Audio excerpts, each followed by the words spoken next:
So, Luke, please, can you introduce yourself to some people who don't know who you are? Yeah. Well, I might maybe start with the normal stuff, which Yeah, is yeah. I run a company. It's in the Web3 kind of data storage space, so very much across digital assets and cryptocurrencies and all those sorts of things. So at the forefront of that tech, which is a very interesting and exciting space. Also a very up and down space because of the volatility that's in it. I live in Victoria. Family. My kids are mostly grown up now in sort of farm kind of country area, so which is wonderful. But lived in Melbourne for a long period of time, but kind of over the urban sort of areas now. So the beautiful countryside, greenness, fresh air is something I enjoy very, very much. So that's kind of me. That's beautiful. Have you ever been tempted to make a Gurdjieff crypto coin? No, no, no. Though Higher what's being interesting, coin? yeah, well, there's a lot of technology that might sort of enable that in some way, shape, or form for groups to come together to fund themselves and all those sorts of things. So, Ooh. so you I'll never talk to know. you about this after the interview. Okay, okay, yeah, yeah. No, it's been floated around a lot, but anyway. That's interesting. But I also grew up in my early childhood in South Australia near Adelaide, but also I grew up at least for a couple of years in outback Australia, so at the Nice. top of Western Australia on a cattle station. Very wholesome. Yeah. So Very which wholesome. yeah, so that That's was a really deep experience for me. yeah. So The essence would have loved that. yes, yeah, no, very much. It's when you're close to nature, close to life and death, Yeah. it really brings out something that the urban modern life doesn't. So like to jump right into it, what was your first connection to the work then? How did you find Gurdjieff? Or did Gurdjieff find you? Well, this yeah, strange. It's one of those kind of signs and sort of omens. But when I was a child, I had some fairly strong experiences. I'm a twin. Not that my brother Oh. looks like me, but there was a lot of the, twin thing that sort of happens. So you're psychic. Well, I wouldn't say I was psychic, but there is those sort of strange Hmm. things that you can't explain as when you're a kid, but you take it as a matter of fact until you realize as you get older that not everybody has those experiences. And so you tend to just kind of move on and go, okay, that was just one of those things. But I really didn't have too much of a spiritual search throughout my teens. I was, doing the high school thing and then started to get into university. However, I there was a strange turning point in my life from everything else that had sort of happened where I was in my early 20s. I think I was 20 or sort of 21, just started university. And I can remember my mother taking me to a bookstore for my birthday and saying, pick out a book. And I was not a That's book cool. reader. I was not a book reader. And I walked past these books. It was Stephen Hawking's A Brief History of Time and Roger Penrose's The Emperor's New Mind. So if you ever have access to those books, it was something very, very interesting in the early 1990s when these sort of books had sort of come out. And so I just went, oh, okay, there was a strong force for me to read that. And I don't know why. And I kind of consumed it as quickly as I possibly could. And then 5 years later, after reading, I don't know how many books on all sorts of things and getting involved in all sorts of things, I managed to go into another secondhand bookstore where I walked past this book, which was kind of hidden on a shelf called A New Model of the Universe by P.D. Ouspensky. And What a foundation. What a foundation. I had that same pull. It was like, wow, I've got to read this book. And it was this old copy, and I just went, it was published in 1912 or something, and I don't know what, I just went, oh God, okay. After all the Wow. books that I had read, all the cutting edge sort of science and cosmology, that was really odd, but I felt that same pull. So I picked it up, read it, and then another year or so later, I ended up coming across a couple of other books and this mention of this G character. And I just went, I need to probably find out about him. and it kind of went from there. So I really felt this current of Mm. just pulling me into this kind of Gurdjieff world. That's so crazy that it's new model of the universe. It's like the fourth dimension. You came Yeah, through the fourth dimension into the work. That's crazy. That's yeah, amazing. yeah. Well, I mean, his second book that I read, Tertium Organum, was kind of mind blowing for me. Yeah. Okay, because I've seen those books online. I've read like half of Tertium Organum, and then I didn't say I gave up. I got distracted. I'll come back to it one day. Yeah. What are some of the differences in New Model of the Universe and Tertium Organum? Because I can't kind of get a glimpse of it from like getting it online. Yeah, well, it's this third canon of thought, this way to Mm, begin to perceive things in whole new kind of categories. mm, So, Ouspensky's sort of thing was, in order to think in a new way, we need to somehow be in a new way.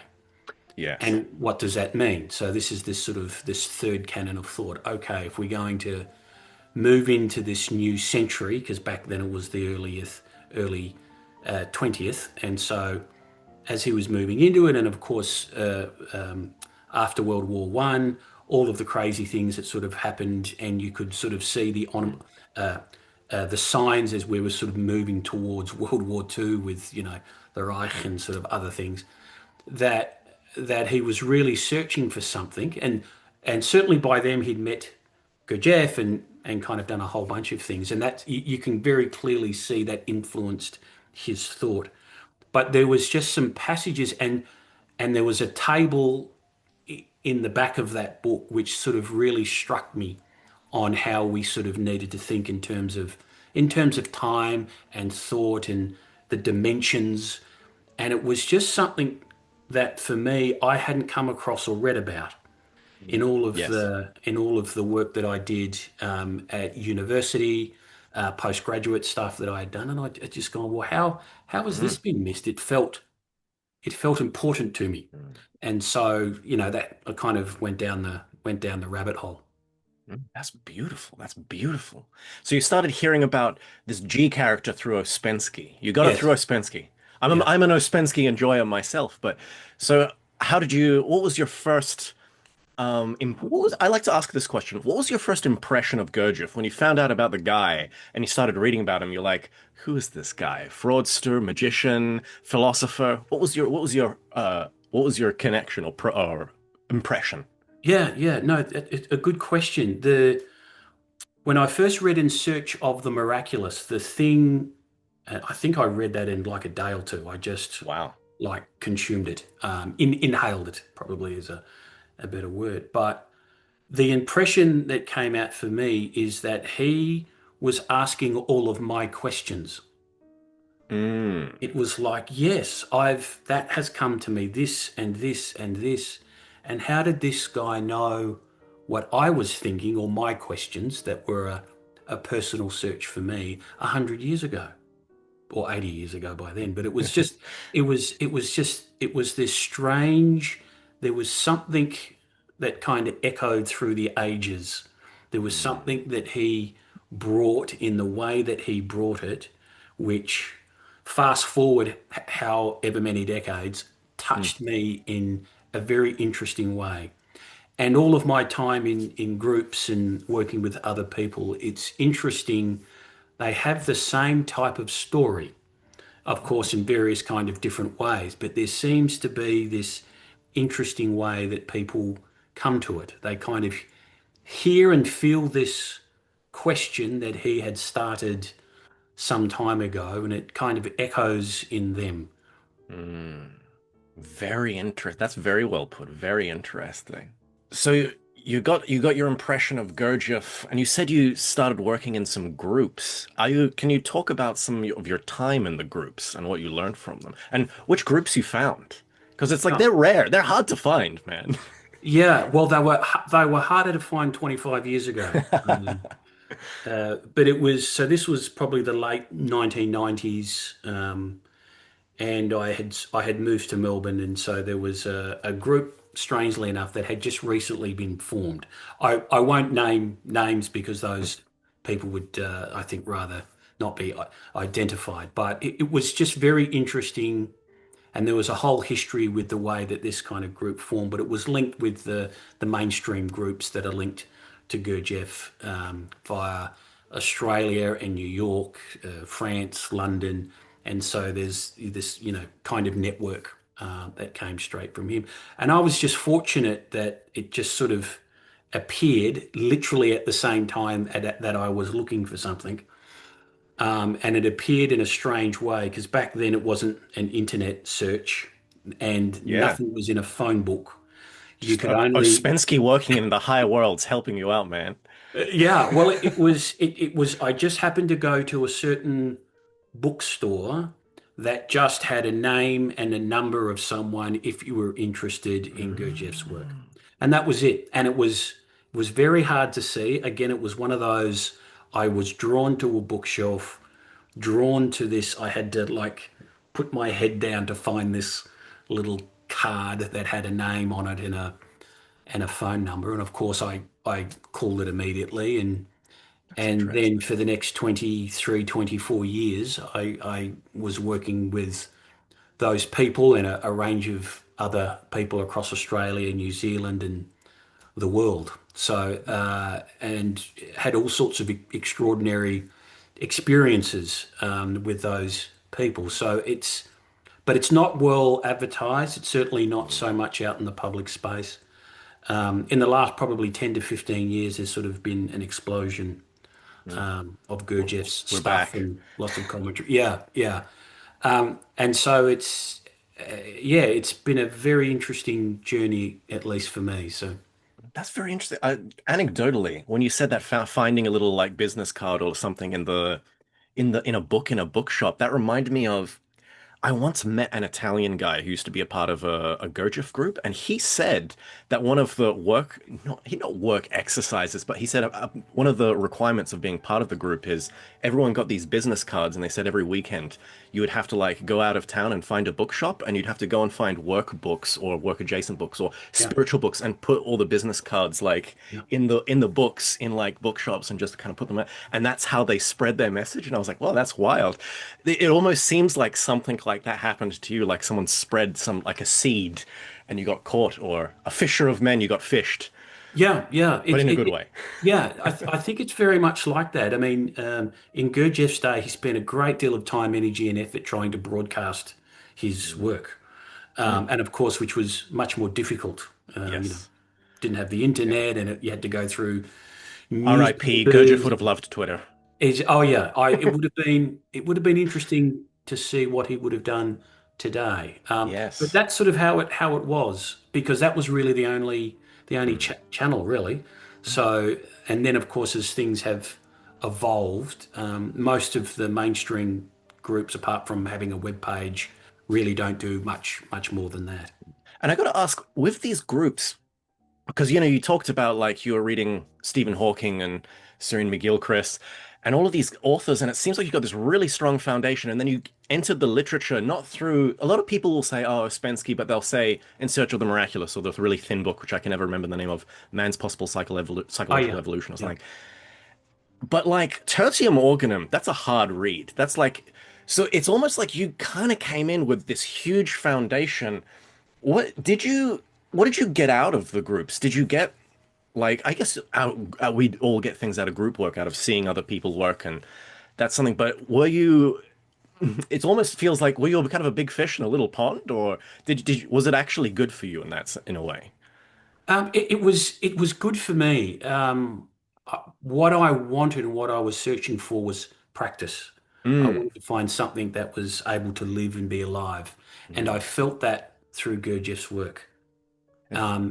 And I did have a little bit of a brain for these sorts of things. I was always very adept at science and Mm. technology, and so it was a lot easier for me to begin to grapple with some of these abstract ideas and concepts. Mm.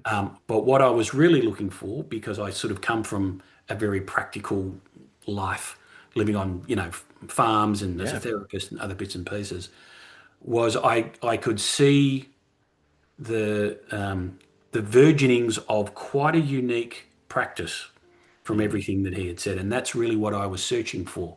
So when I sort of came into the groups, in a sense, I sort of put aside all the knowledge stuff and just Mm. went, well, that's great.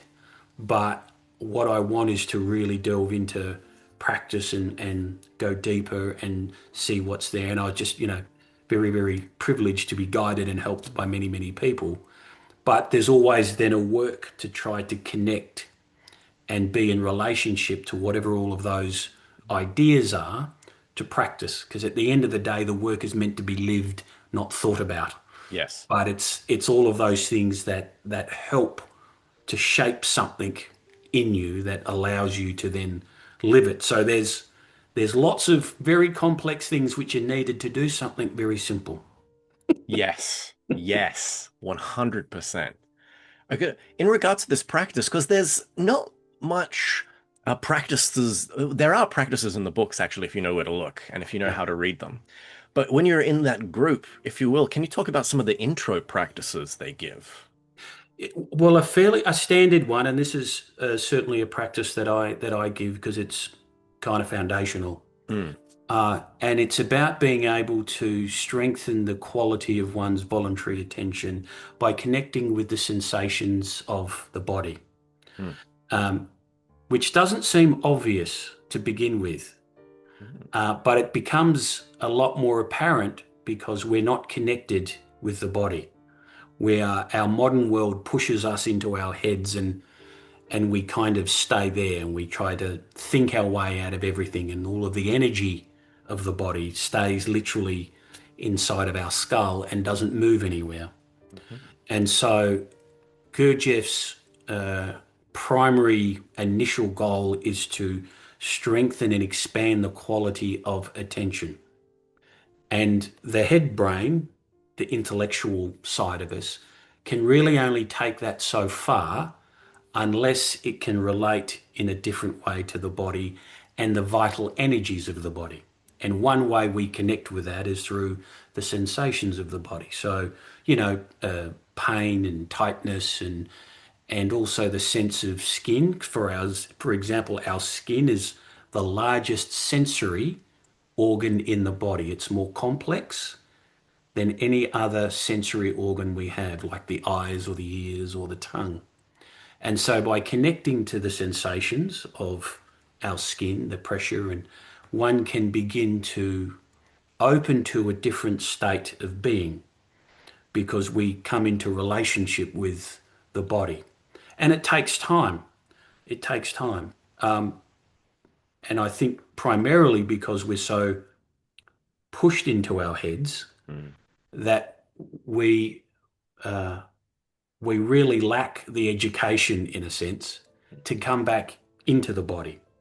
Mm. When you're in a natural environment, you're in a country, rural area where, you're around the primal things of life, it's very much easier to be in the body because you have to be. It's literally a matter of life or death. But when you're in urban sort of areas or you're in front of a screen, that sense of urgency is not there. And so that lack of connection starts to build. And as I said, the energy then stays in a certain part of us. And so we need to help reconnect, realign, and to try to establish a greater presence inside of the body. And then the body can help us. The body can be a wonderful, wonderful source of energy to help us remember. This is very interesting. It's very interesting. It's almost like and this is one thing I liked about the work as well, because it's grounded. Whereas other spiritual things, it's like, oh no, start using your imagination and get away Yeah. from the world.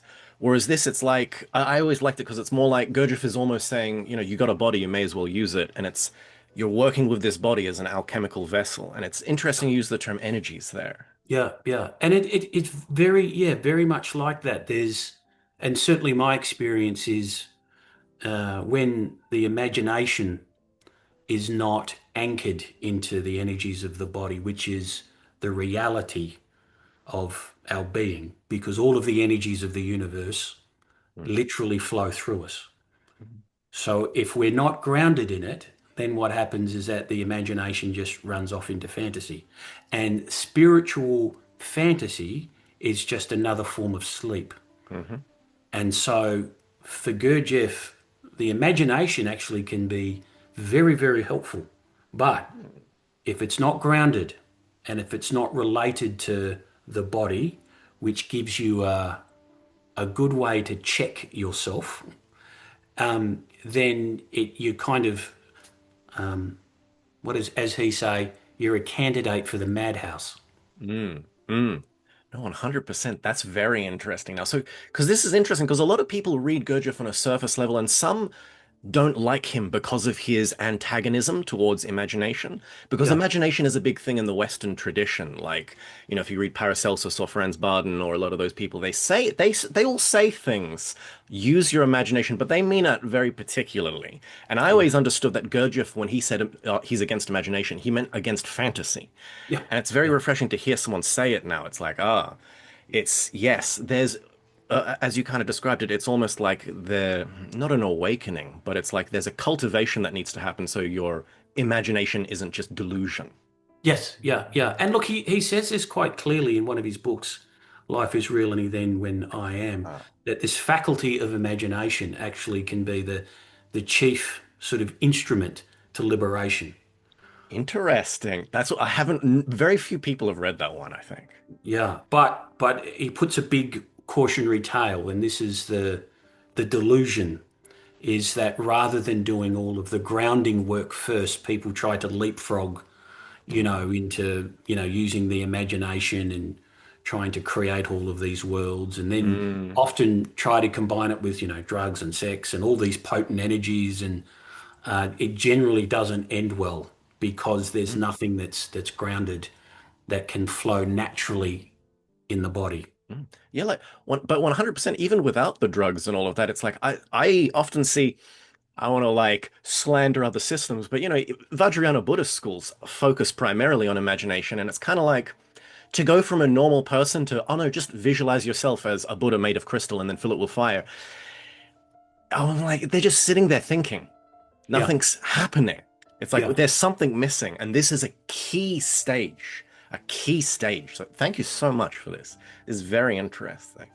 yeah. So, so moving on, talking about the practices as well, I always like whenever I meet a fourth way person, what's a good test for how to gauge if someone knows what they're talking about in the fourth way? And from what little I've read, I would say one of the best questions. So I always like asking every fourth way guy this. What's the difference between self-observation and self-remembering? Yeah, okay. In a way, it's very simple. So, self-observation is normally something that's done with the intellect. Hmm. I'm simply observing something.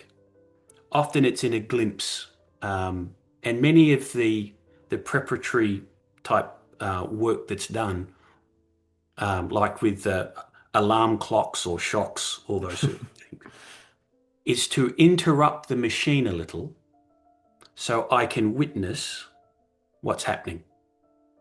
So that is this observing oneself. But I can't just move into self-observation.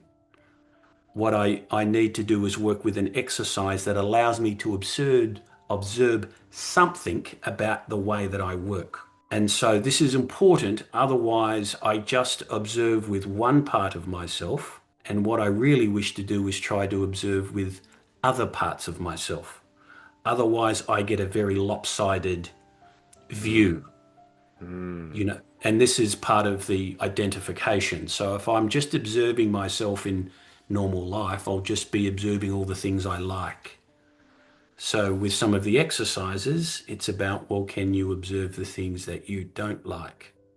Or maybe mm, things that are spontaneously just come up. But can you witness it without judging? So it's this witnessing, it's mainly a head thing. And that's where you start from because that's where we all start from.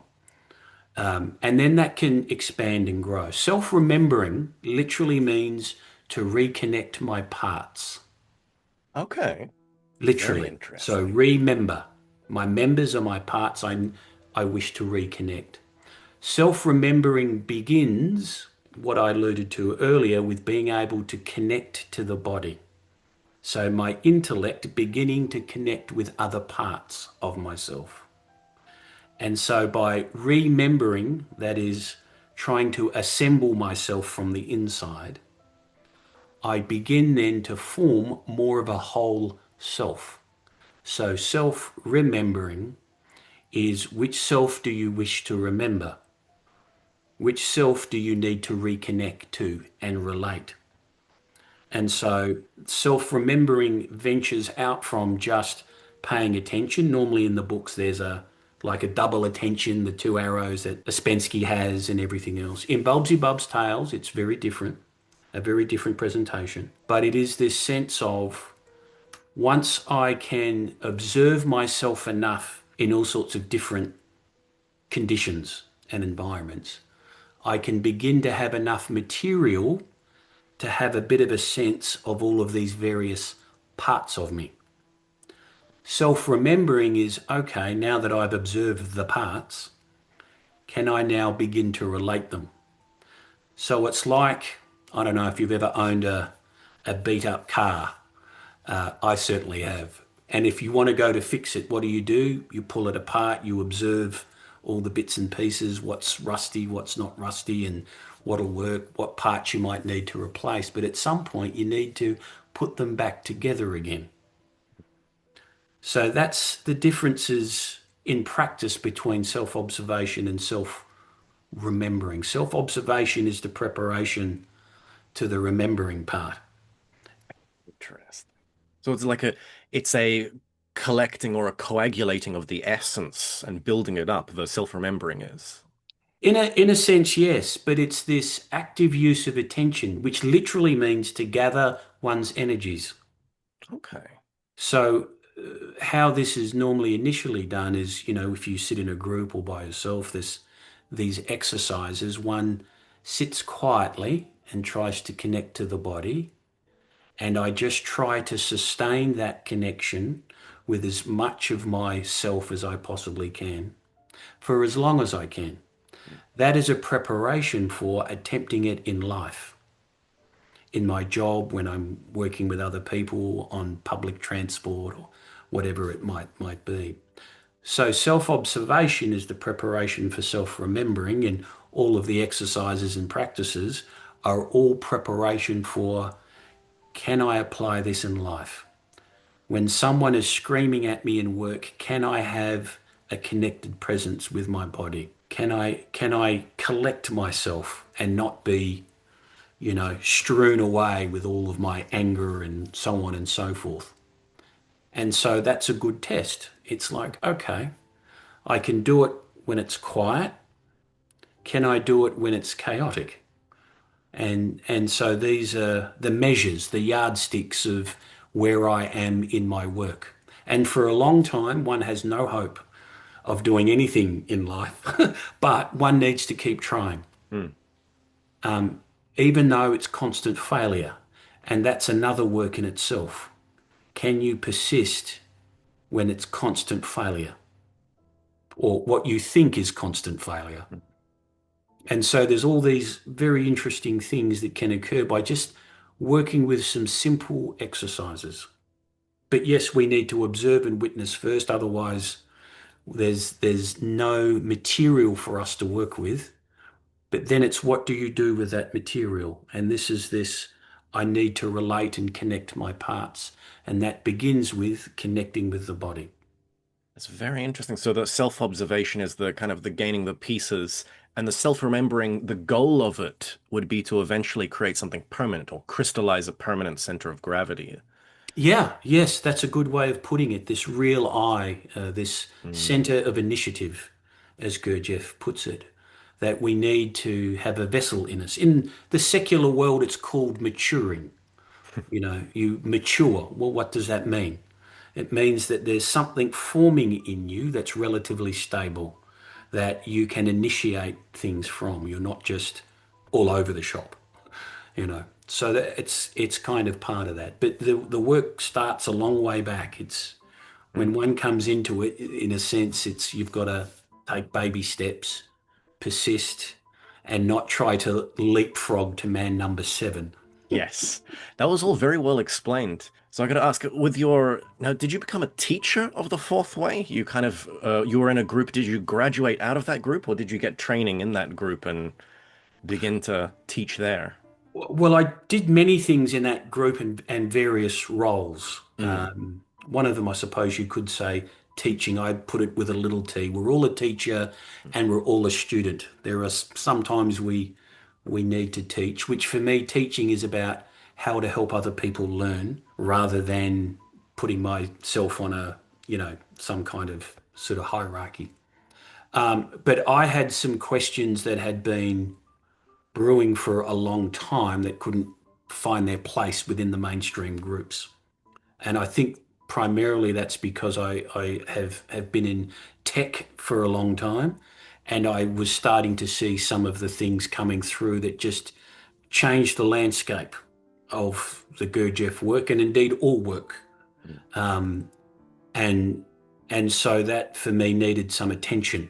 And so even I'm still connected to those groups, I'm not formally with them now because I'm searching with a number of others, looking at this question of what's needed in the future. Because I noticed I was going to ask you as well, like, did you ever enter? We'll talk about your book in a little bit, but I was going to ask you, did you ever enter into any other systems, Raja Yoga or experiment with Taoist Qigong or something like that? Yeah, yeah, I did. I mean, I was born and raised a Christian Scientist. I'm not quite sure that Oh yeah, whether yeah, you yeah. know that, but Mary Baker Eddy, it was quite big in Adelaide and kind of South Australia where Okay, I sort of grew okay. up. So very much, kind of faith-based, very, very simple. I did. I was very attracted to Zen, so Mm, I kind of delved into that. Tibetan Buddhism. I did sort of look at Hinduism and Sufism and like a range of other paths and pathways. And while they all had something in there for me, I went, mm. yes, I see that, and I worked with some of the practices and certainly read all the books and met with people. It wasn't until I met with the Gurdjieff work and met people in the Gurdjieff work that I kind of found my place. I wanted something that I could be in the world with, but not of the world, if you know what I mean. Mm. I didn't want sort of, needing to go into an ashram or a monastery or anything like that. I wanted something that, okay, I could live my life as if my life was my church. Very well, very interesting. Uh, very well said. Because I'm curious because you have like written this book, the Gurdjieff's Christianity, the Fourth Way's Prehistoric Teachings of Christ, and I love the title, by the way. But I want to, as a part of this question, because one thing, a lot of people when they look at Gurdjieff, they try to say like, oh yeah, Gurdjieff, he just stole it all from Sufism, or it's really he's just got some fakirism in there, or he's Neoplatonic, or he got it all from the Buddhists. In a way, I'm quite generalist, and so when I really read, especially Beelzebub's. To me, I didn't see Gurdjieff as one thing. Oh, he just did this and then did a paint job over the top. Yeah, It yeah. really seems like he drew from a vast number of sources, and it's almost like his own synthesis. And it's like, what, like, did you see in Gurdjieff, like, from these other systems? Like, what do you think his sources were really? And I see you've kind of like gone with the esoteric Christian route in a sense. Yeah, yeah. And yes, so the book is more of an exegesis. Mm, It really looking at what Gurdjieff claimed because there are many people who will take apart all of his claims and say, yes, as you said, oh no, this is Buddhist and this is this and this is that. But it does confuse the why, the what, and the how. mm, And so that's very important for any pathway because many spiritual paths, kind of religions, whatever you might choose, do have a lot of crossover in method and mm, technique, as you would expect. I mean, we all have a body and we all have the energies which are associated with the body. So at least at a certain level, we all kind of begin the same. Every religion has some form of prayer. Every religion has some form of meditation or contemplation. Like it's pretty common, and there's various reasons why. It's like everyone eats food, everyone goes to the toilet. These are just kind of necessary Mm. things. But when you start to peel it back, it's all like, well, what is this for? And that becomes the most important thing because it's like just kind of going to the gym, right? You go into a gym and you just kind of do stuff. At some point, that becomes very, very limiting. Unless you know why you were there. Are you there to get stronger? Are you there to get more flexible or fitter or whatever it might be? So unless you have a very clearly defined purpose with what you're there for, then none of this, in a sense, makes sense. And it's often why people get misconstrued with Gurdjieff, and they do see the Sufi bit in them, or the Buddhist bit, or that, because it is there. Mm. Um, and he doesn't necessarily claim that they're original either. But what he does claim is that what he brought is very, very ancient, that predates all religions. The fourth way is, if you'd like, the esoteric kernel. And now that becomes interesting. Now you can argue about those claims, but if you just take it on face value, there's some very interesting things that he sort of says. And the Christianity pathway, which for me I always felt was relatively obvious in Gurdjieff because of the Trinity and everything else, is not something that's necessarily brought up in the mainstream fourth way groups. Mm. The whole notion of God and everything else is, kind of hush hush, and there's more of a focus on the method and the movements and everything else, which I find is can be helpful, but it misses the point. What is the work for? And Gurdjieff makes it very clear and very much aligns it with the Christian faith, but not the institutional form that we have today. He says, like the Holy Trinity and everything else, predated the incarnation of Jesus Christ. This was well known. This is his law of three. And you can see it in God the Father, God the Son, God the Holy Ghost. And he goes into some depth in Bulbsy Bob and other parts of his book where he clearly identifies it with the Holy Trinity. He doesn't identify any other system with that, but he does talk about other parts of his work in various ways where kind of Buddhism had a, kernel of truth in it. This had a kernel of truth in it.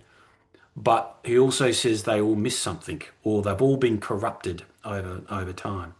Mm. So that for me was very interesting. And he says some very interesting things about Jesus Christ, which again lays this claim that while he didn't want to put Christ up on a pedestal, he clearly did in his own way. Mm. And he says that the original teachings of Jesus Christ is the best religion both now and into the future, period. Mm.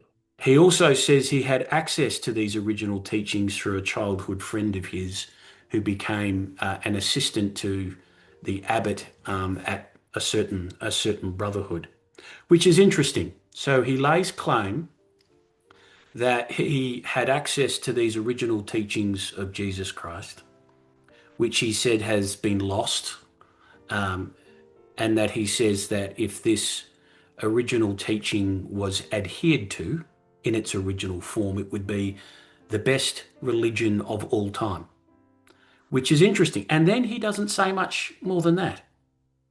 It's like, okay, you've had access, you've made Yeah. this big bold claim, and then you just keep silent. Classic Gurdjieff. Classic, classic.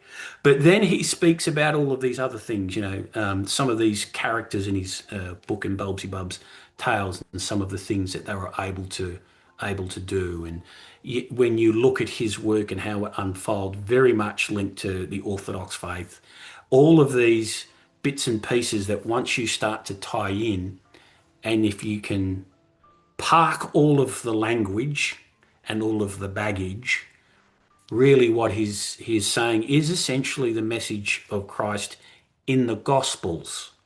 rather than Mm. all the epistles that came later, and certainly rather than everything that's kind of built up in the Christian faith over the last 2,000 years. The interesting part about this is, like with Christ, and unlike any other religion in the mainstream, he says our purpose is to develop and grow a soul or a higher being body in order to participate in the maintenance of the universe, or let's just say God's plan, both in Mm. this life and when this life ceases. And this idea of keeping an identity, this real I, this idea of being able to come back into something essential is critical for this participation. So it's absolutely not like Buddhism, where it's all about kind of dissolution, or the Sufi pathway, which is annihilation, and all of these other faiths. This is about how to transform oneself into what one is now, the body being a chrysalis, Mm. into what is needed for the future, or what is needed to expand one into a greater wholeness. And he said that is the purpose of life. If that is not what you're striving for, then you will go down another path, another part of the river, where you'll just be effectively sort of eaten up. You'll die like a dog type of thing. All of these very strong kind of messages. So that becomes unique when you look at all of the religious and kind of spiritual pathways, but also it's how to get there. And then it becomes very Christian in that sense, unlike many of the other pathways. But you've got to Mm. find it. But it's there, and I have a whole blog site that starts to kind of delve into this, and I just quote him word for word for word. That's very intriguing. You mentioned there something about orthodoxy in it that kind of struck my mind with what or there's the alleged statement of Ouspensky, one of his last meetings when he's like, I dissolve everything, this work doesn't work. And they're like, Yes. but what do we do? And he's like, follow the work to its source in Mount Athos. And I always found that interesting. And there's that one crazy guy, I haven't read all of his books, the entire Gnosis trilogy, but Boris Oh yeah. Moraviev making Yes. that Yes. claim. Yeah. Yeah. Yeah. It's all just esoteric orthodoxy. What are your thoughts on that? Um, I certainly think that Gurdjieff was very much influenced by the Orthodox faith because he was Orthodox himself. Mm. Um, and there may well be some kind of esoteric strand going through it. Mm. Um, whether the Eastern Orthodox faith is the source or whether it was a conduit for the source, I would suspect the latter rather than the former, because the source or the fourth way, uh, particularly as this is recounted in Ouspensky's record of during the First World War, is the fourth way will kind of coalesce when it's needed and then kind of disappear. It's Mhm. not sort of a natural religion. Mm. It's soon as you try to wrap an institution around it, it is no longer the fourth way. It's something else. And so this Very protects it. interesting. So Very interesting. it's interesting that certainly I think something essential can flow through religions, this esoteric side. Um, but it's not meant to be stuck, if you like, with it, Mm. because of normally there's all of this other bureaucratic machinery which is wrapped around it, which can kill it. But uh, I think this was his main emphasis here is that there is this continual need to go back to the source, and the source is God. The source is something higher in us, and there's a direction in oneself. If I can collect myself, be more whole, relate in a different way, align in a different way, then I'll be fed by that higher source in a different way, irrespective of what man made structures which are there, which can be helpful, but can also be a hindrance. In the talking about higher source, there's the concept of the higher cylinders. Where it's interesting, where would you say, so when this is talked about, it's somewhat, I find nebulous where the connection happens in the work. So it's like you start the work and then blah, blah, there's stages. Maybe you can make stages, deputy steward, steward, Yeah. master. But then there's high cylinders. When do we connect to them? Or do you just receive flashes? Is it sudden? Are there specific practices, or is it something natural that connects to us as we move through a process? And I mean, yeah, well, let's just have it there. Well, what's your take on them? Yeah. I think it's all of those things that you've said. But I think there's this um, a movement towards becoming open to something in an intelligent way. Hmm. One can just, blind faith open to anything, and then you're Speaking kind of, tongues. yeah, and that can go to all sorts of crazy sort of places. But for Gurdjieff, this notion of being a good householder, doing your duty in life, whether it's raising kids or being in business or whatever it is, we do have a material obligation to help this world in a normal sense. But through work, and it's can be little bits by little bits, but there are moments where something comes in. You get a flash of something, you experience something. There's a quality to it that can then give a direction for something else. And that seems to be the way that this work works. Often in the books, and many other writers set this nice, neat, step one, step two, Mm. step three. While I think there are signs along the way of how one is moving, it's not a straight line. Very much, all over the shop. But there is this sense that um, when you need something, it will be provided to you. On the proviso that I'm genuinely wishing to work, and this is very much an inner thing, not from, I want power and glory and controlling people and all of that, but I genuinely wish to find out who I am and why I'm here. And if that's there and something genuinely opens up, I believe that the higher powers will show you in the way that you need it of what you might need next, but it will be up to you to take the step. But also that if one's not genuinely open to it, that will not be shown to you. Mm. So, okay, that's interesting. So the higher cylinders in this case seem to be like a bridge to something even higher than the higher cylinders. Or, Yeah. This is that what was that you're referring to? Sorry, the cylinders. oh, so higher emotional, higher intellect. Ah, yes, yes, yeah, yeah, yeah. Okay. So Gurdjieff presents that in a bit of a different way in Bulgy Bub's Tales and Yeah, his yeah. literature. And it's interesting why he may have done that.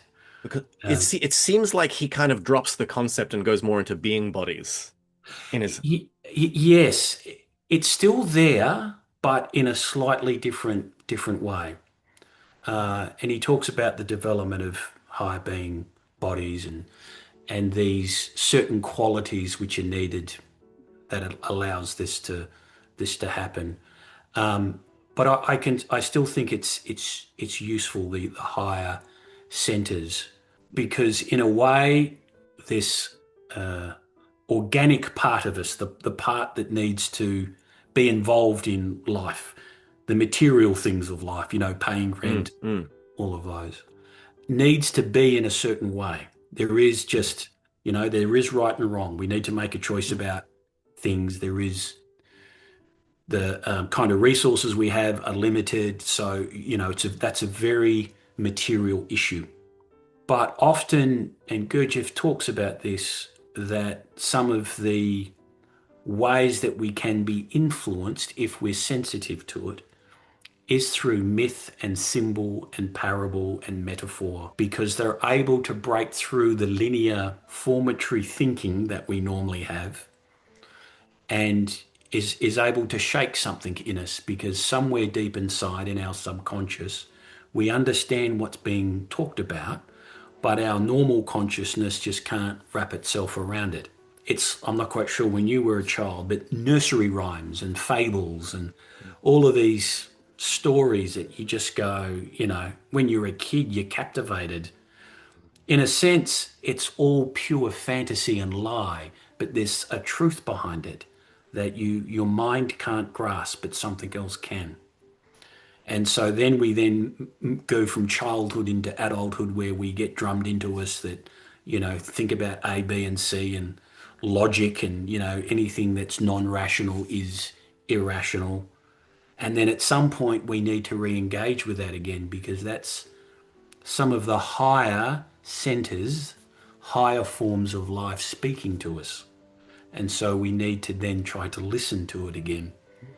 And working with the body, working with the sensations of the body and coming into contact with something more inside and more inclusive and whole is a portal to that space.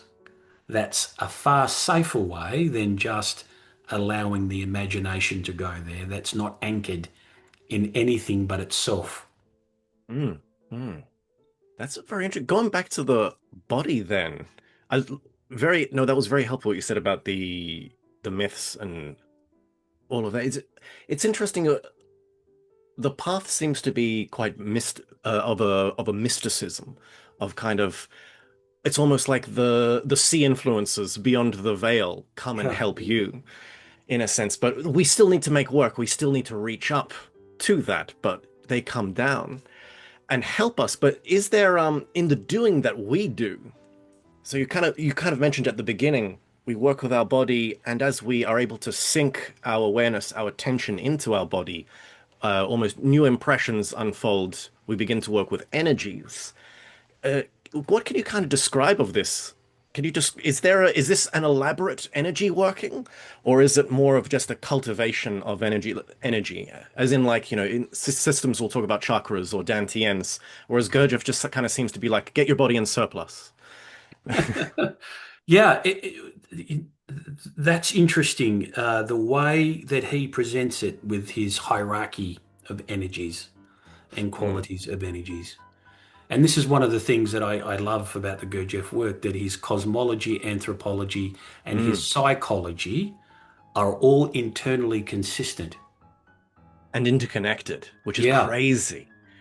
and so the exercises and the energies that one tries to experience literally are a microcosm of the macrocosmos.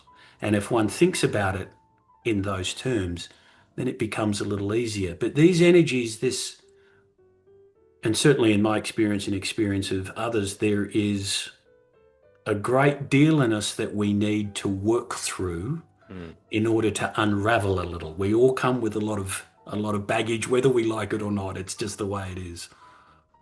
And so part of our work is preparing the soil, if you like.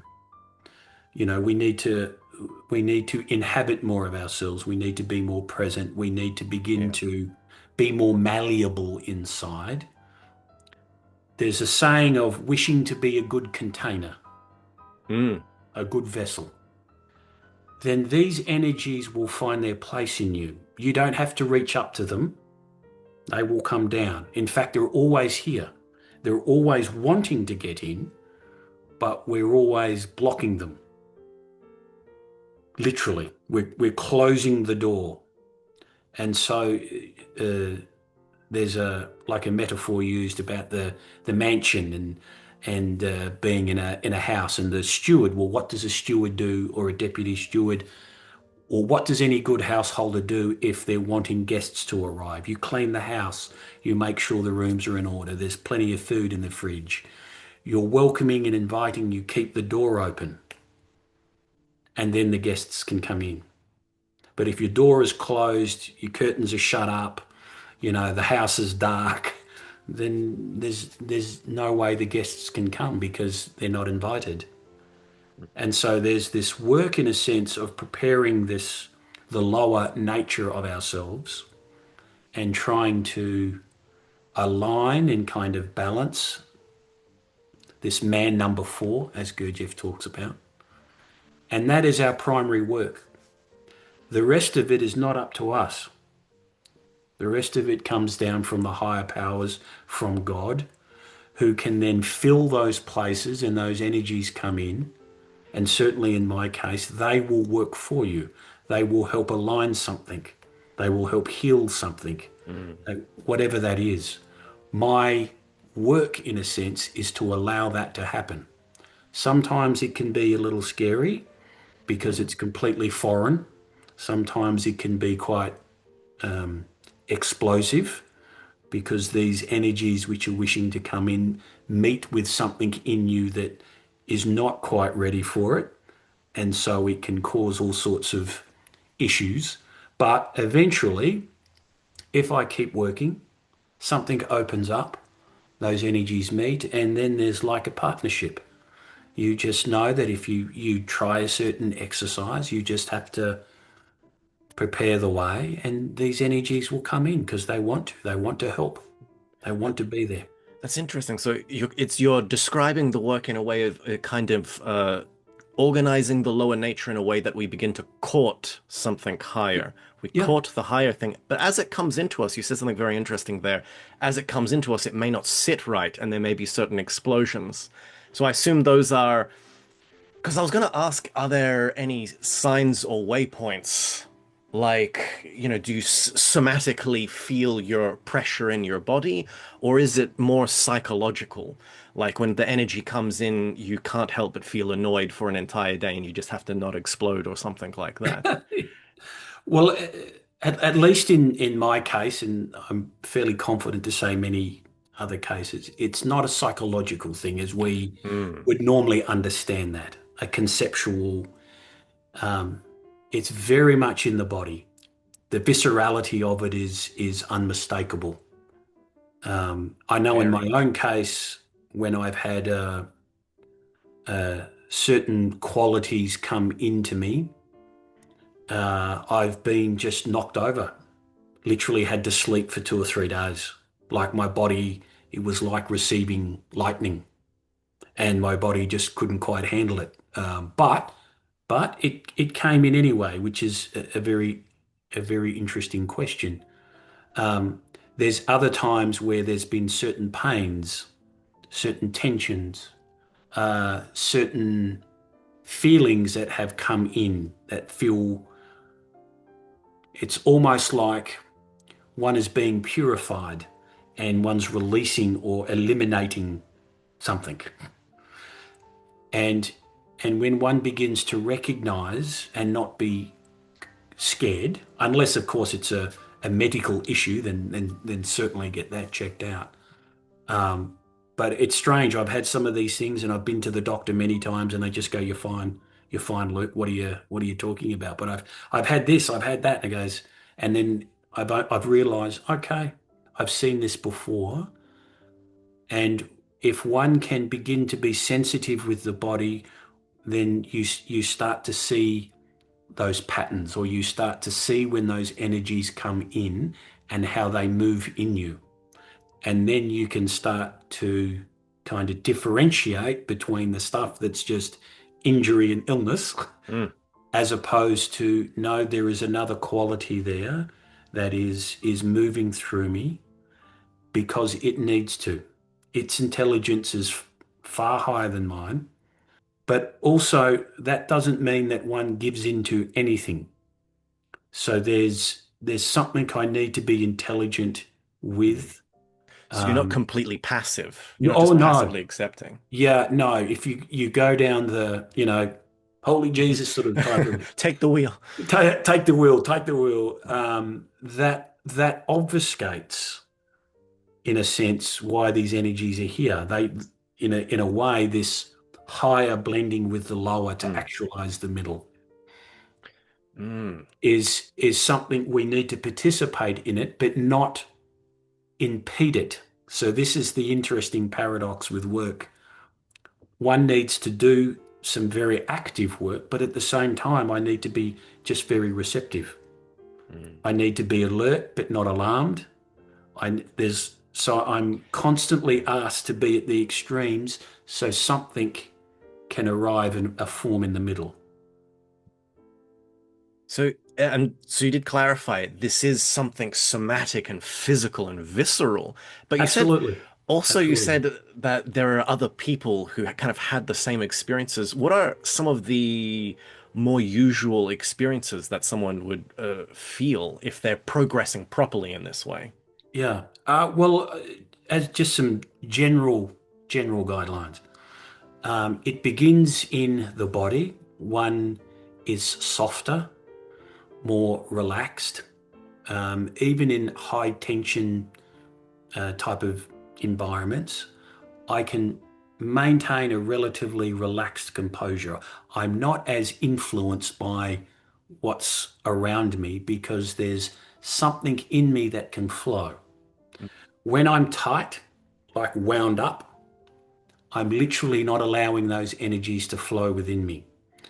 And so I'm strangely enough, even though it's a defensive sort of mechanism when, one tightens up and it actually stops the very thing that needs to come in that can create a protection from the outside.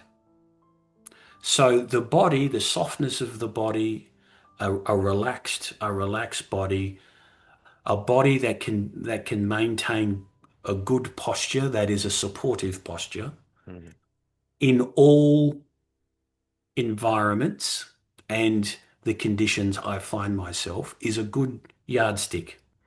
Okay. It's like, okay, I've reached something. The body, which is very tangible, is now more relaxed. And that takes time. Mm. And it normally begins from the outside and goes to the inside. So my muscles become relaxed, but also my inner organs, That's very the interesting. throat.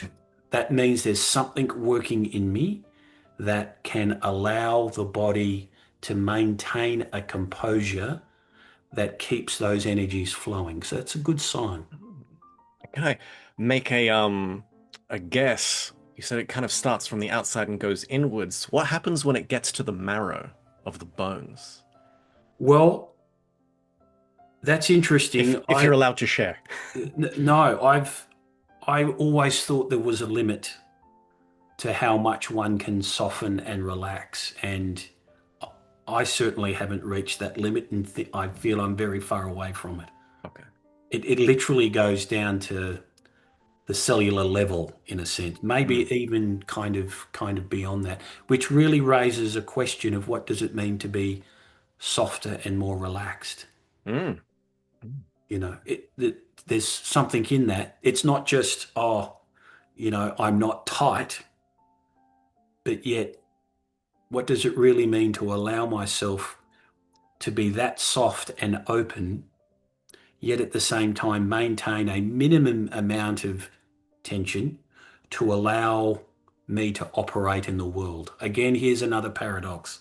I need to be soft, but I also need to have some active tension there Yeah, no, no. so I don't just go off to sleep. I mean, this is the work. This is embodying the work, which I find Yeah. so interesting. I asked that about the marrow because in two completely different places I saw this. One was a Rosicrucian guy who said Yeah. those who can reach the marrow become immortal, and one was a Taoist source where a teacher was criticizing his students and saying, "All of my students, they're only skin deep. They haven't managed to bring their teachings into their bones." Yeah, yeah. Well, it's a good saying. Mm. And it comes back to part of that exercise of being able to sense the body. Mhm. Most people have a great deal of trouble sensing any part of the Mm. body unless it's just painful, and then that's when the body screams out to them. Yeah. But It's such a simple exercise, but it's yeah, infinitely deep. It's yes, infinitely deep. yeah, yeah, and it also does something that most other exercises don't, is that you don't need to call on your imagination. You don't need to call on the contents of your mind. It is just an effort to direct attention. Mm. So it's Mm. very clean, very simple. Perfect weapon. Perfect weapon. Yes. I suppose maybe I've got some silly questions. I like to be a little silly. Go for You talked about prehistory. it. Luke, are you an Atlantis enjoyer? Yes. Well, it's a very interesting question. I wouldn't say I'm an historian, Hmm. but ancient Sumer, the Younger Dryas, all of that is fascinates me. And this notion of what Gurdjieff puts down as Atlantis, and he even sort of tells everyone where it was and all those sorts of Mm. things. Whether that's myth or some kind of lost kind of golden age, Mm. for me, I've come to the conviction that there absolutely was something. Hmm. Because at some part in our history, just after the Younger Dryas, just after the Ice Age, and where our globe went through this incredible kind of climactic period, all of a sudden there was just from nothing Sumer and Mesopotamia that seemed to come out of nowhere, and you had things which were kind of similar in South America and Asia and all of those things. And Gurdjieff talks about Atlantis as being swallowed up, but yet there were survivors who then traveled and were able to seed other cultures. So this sense that, our culture somehow took, a very long time in dribs and drabs in this incremental approach doesn't seem to fit with the historical facts. Hmm. So that really begs for me this question. And it also, for Gurdjieff, particularly in Bulbsy Bub, is that whole of human history is really our history, Mm. right? We have the human history in us Mm. and we can tap back into something, but just on a casual level, it's like at conception, you know, sperm and ovum, and then all of a sudden we have an embryo. Uh, for the first 2 months or so, from growing from a single cell into this, what's starting to resemble a human, is very much like growing the size of a basketball into the planet Earth. Mm. It is a massive explosion of life, almost as if it just appeared, right? The supernova of life, but every human goes through it. And in history, we see these from almost kind of nothing, the phoenix rising from the Mm. ashes. All of a sudden, all of these things can just happen, let alone Stonehenge, the Mm. pyramid, like, all of those sorts of things. And Gurdjieff talks about that none of this happens naturally. It is seeded. It comes from a higher place, it's higher knowledge, higher ideas, higher practices that are constantly coming down because if left to ourselves, we would just kill each other. This is very interesting that you sort of talk about the higher things seeding the lower. Because one thing that really struck me about Gurdjieff's cosmology and reading Beelzebub is, the fall of man isn't man's fault. It's actually the angels made a big boo-boo. It's Yeah, yeah, it's the heavenly hierarchy messed up, and yeah, we have to be the burden for that. But it's like there's something about Gurdjieff's cosmology that's almost Gnostic yeah. in that sense. Are you kind of, how do you feel about Gnosticism or archons and all of that stuff, or the higher things?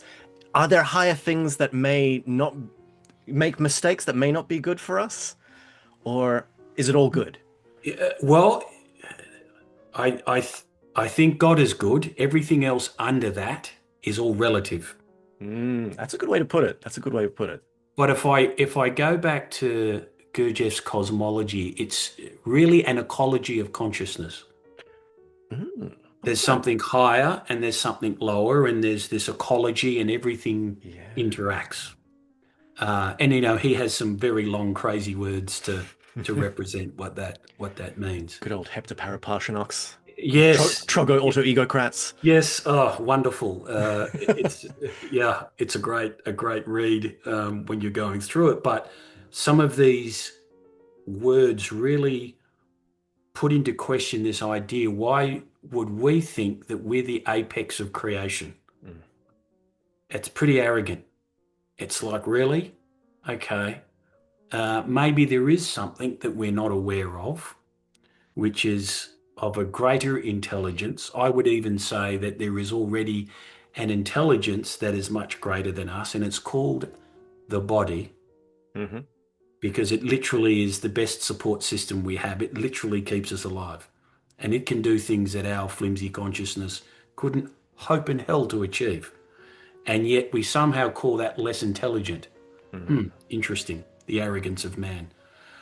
But if you look at this cosmology, and he talks about it in his both in Belgi Barbers as recorded in Ouspensky, and certainly the Bible talks all about this, the divine council, all those sorts of things, that there are entities, beings who are responsible for their part of the universe and to help kind of govern it, as in a biblical sense, as well as in Gurdjieff's sense, that our rightful place is to be able to help support the maintenance of the universe.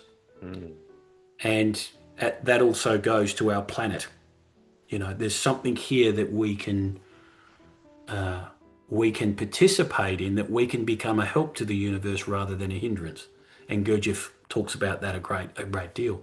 But yes, but he also talks about that these higher kind of beings, sort of entities, also have these sorts of limitations. And yes, they can make divine miscalculations. They can stuff things up, which then speaks to the cosmology of hazard, that our world that we live in, because of the actions that God had to take because of the merciless Hieropass, Mm. intimately means that our world is full of hazard and risk. But that brings something alive to it. It brings something in, particularly with the operations of these That's right. laws, that allows something to flow back as well as flow down. But it needs conscious agency to do that in a more intelligent way. Hence why angels and archangels and humans and even lower forms of life, all of that intelligence is needed to help sustain something. So the web of life, we call it, but we put humans on top. I would put that into question. I think there is a much Hmm. greater web of life, much, much greater. And we need to begin to see our place in that. And it's not at the apex. This is very interesting. That's very well put. Very well put.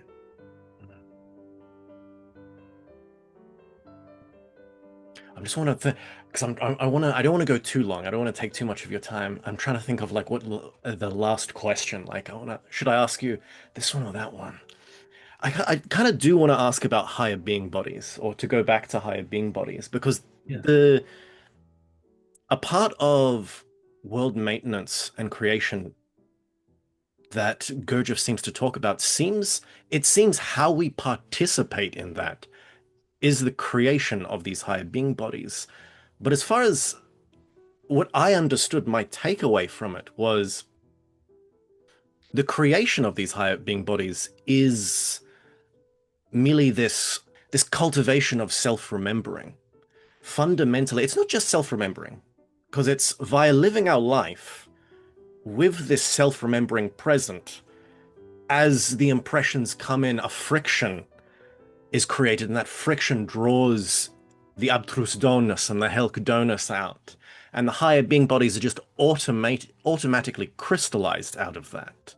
Yeah. Are there signs connected to this birth of the higher being bodies? Or when we talk about higher being bodies, are these merely organizations of energies in us that are left unorganized in normal people? Yes. I might just take a slight step back in Bubsy Bub, uh, which is you generally don't find as elaborated in other works, particularly in Search of the Miraculous. Um, but being Park Dog Duty, Yeah. conscious labours and intentional suffering, is the chief means with which to develop higher being bodies. And there's a lot in that. Mm. Conscious labours.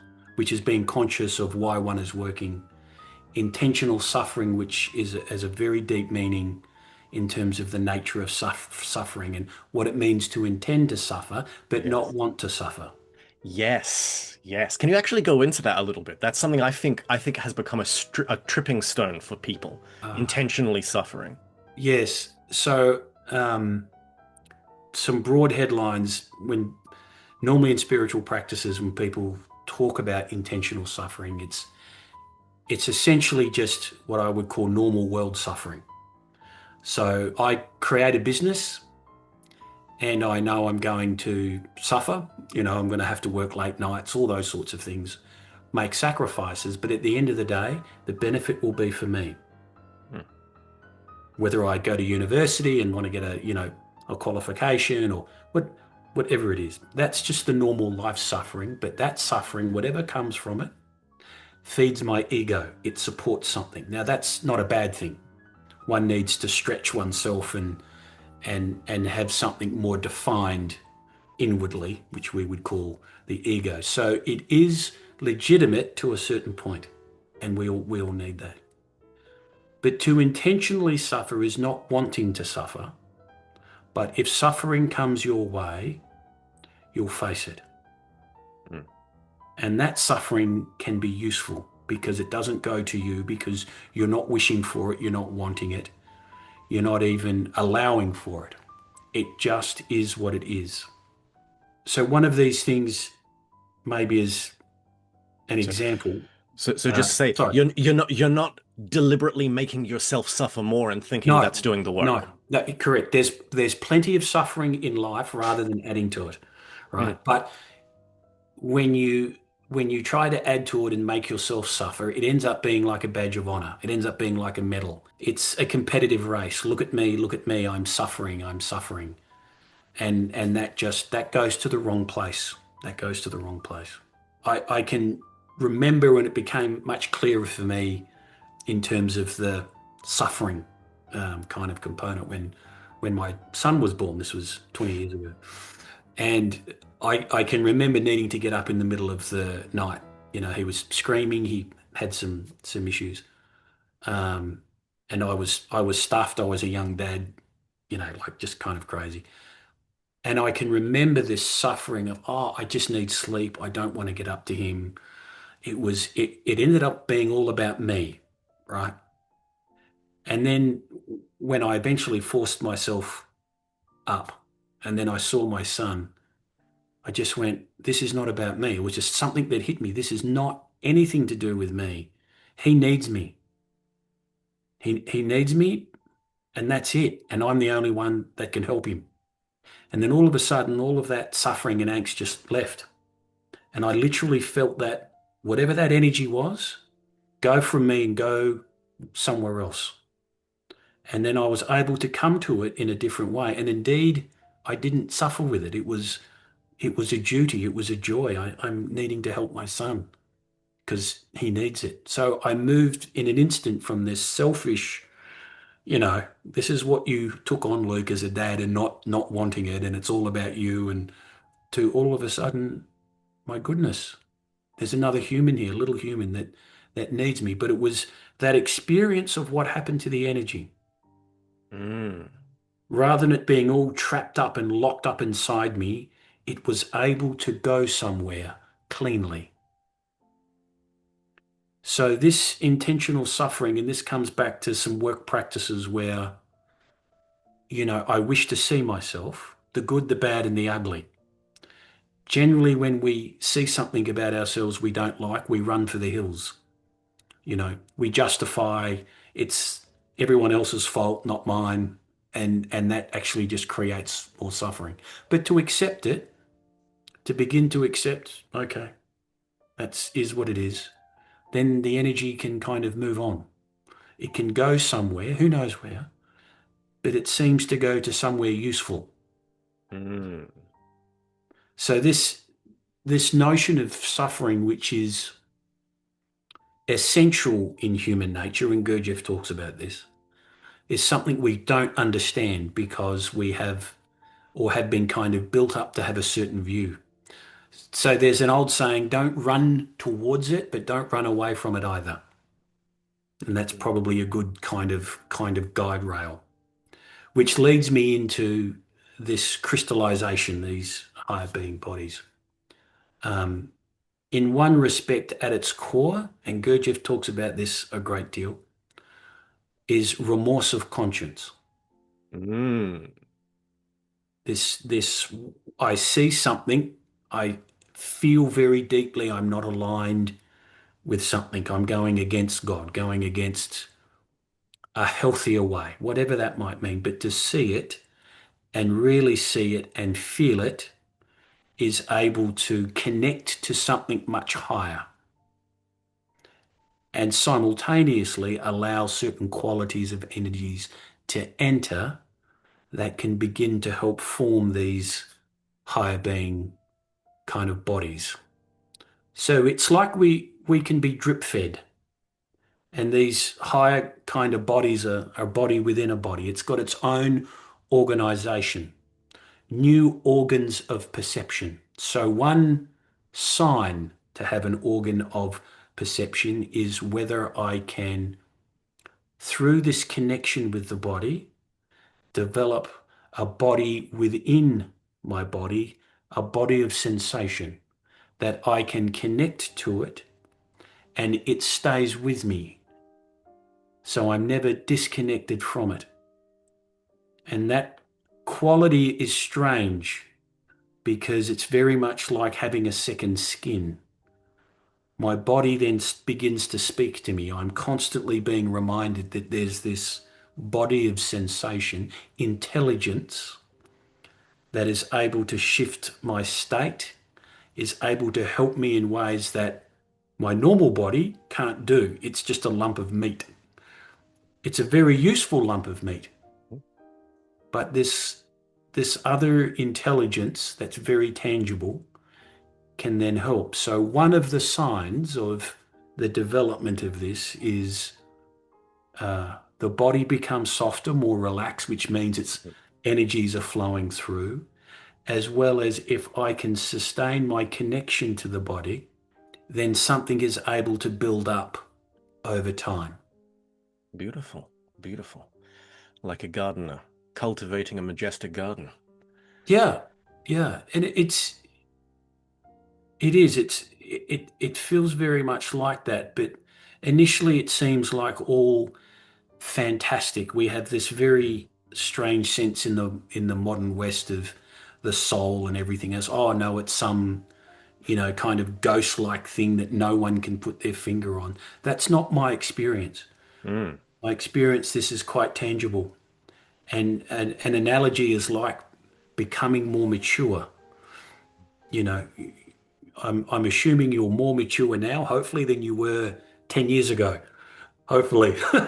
But so that begs the question, well, No. what's changed in you? What has crystallized in you? Mm. What is something that you begin to move around? What's something that's a bit more stable?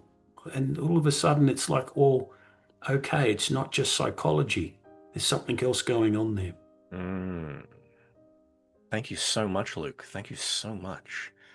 Now, for people who are really, and I'm sure there will be people who are interested in your work, you said you had a blog, and can you say the name of your book? And also, how can people contact you? Or what are you up to? What are you up to? Where are you?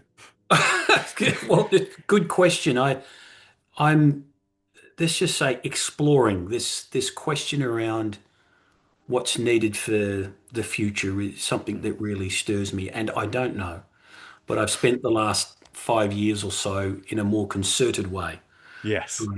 trying to engage. So yes, I do have a book, Gurdjieff's Christianity, the fourth ways prehistoric teachings of Christ, available through Parallax Publishing.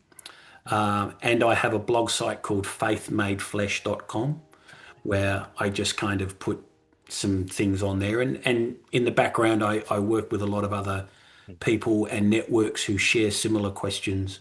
Mm. I very much come at it from a Gurdjieffian point of view with a big healthy dose of Jesus Christ in there.